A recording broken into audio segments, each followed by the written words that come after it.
আগামী থেকে এই জেলায় যেন কোনো যৌতুক না থাকে। আপনারা একমত আছেন না? এখানে ছেলের বাপও আছে, মেয়ের বাপও আছে। আমার মনে হয় ছেলের বাপ হাত তুলেছে তো। সবাই হাত তোলা লাগবে। বিয়ে করেন আর না করেন, লিল্লাহে তাকবীর। এই দেখেন ভাববেন কি বলেন, আজকে এই জিনিসটা কুষ্টিয়া জেলা থেকে বাদ যাবে। কোরআনের ময়দানে হাত তুলে ওয়াদা করলেন যে যৌতুক নেবেন না, দেবেন না।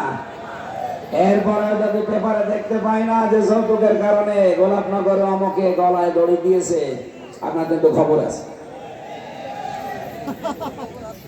বলতে পারেন আপনি কি করবেন, এখন করছি না ভোটের পরে করবেন।